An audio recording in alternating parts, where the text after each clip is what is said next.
Hello, ladies. I hope you are enjoying this beautiful spring weather. Let's take a peek at what we're going to learn this week in 4th grade.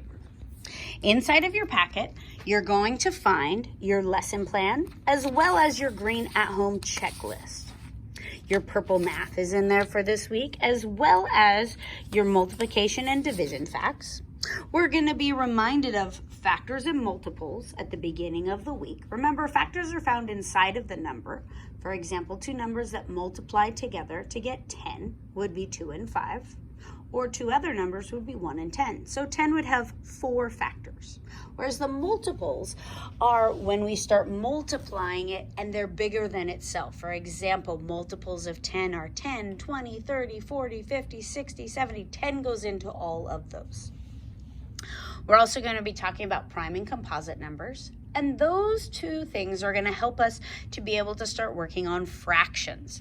We're going to talk about equivalent fractions, fractions that take up the same amount of space. For example, we have 1/2, and we'll color in half of this circle, and we come over here. It's the same size circle, but now it's broken into 4 equal parts.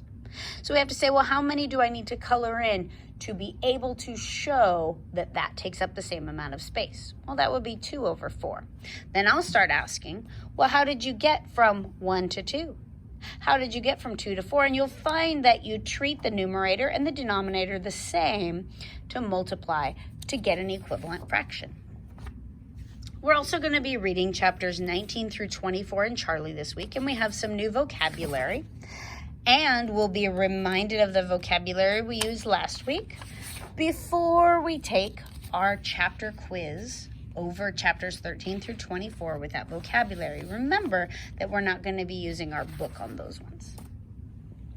Next, we're going to be learning about drawing caricatures.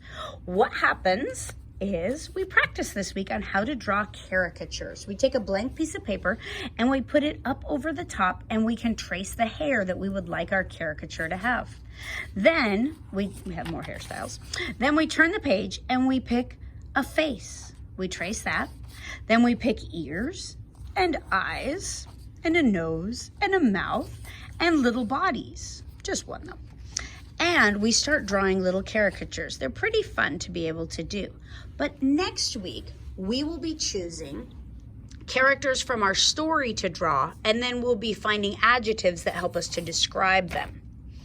We're also starting on adjectives with green grammar as well. Remember, adjectives are describing words. We have our chapters 19 through 24, Charlie number 4, with our words on the back side to practice for our spelling.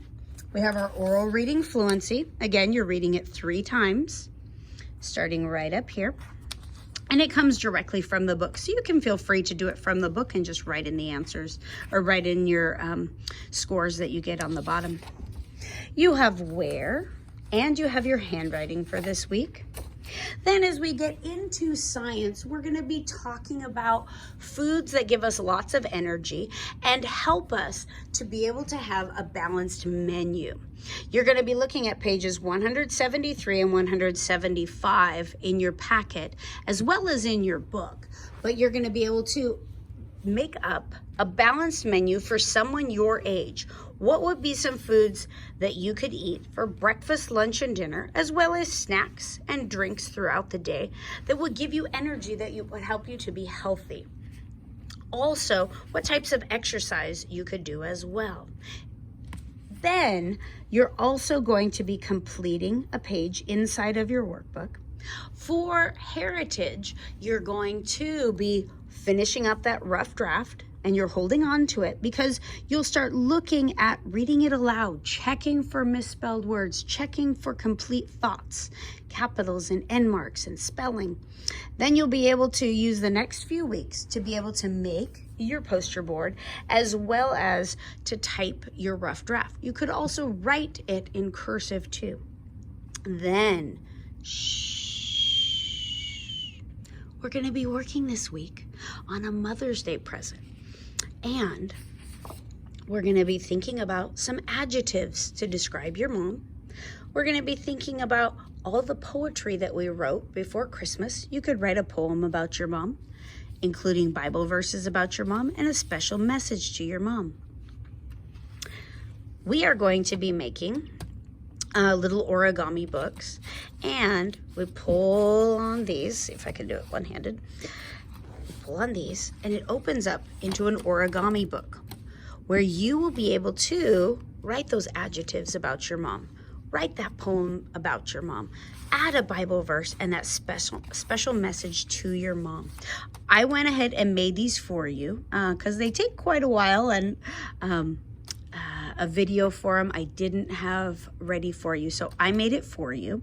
But you'll be able to use this to brainstorm some ideas to put together for your mom for Mother's Day.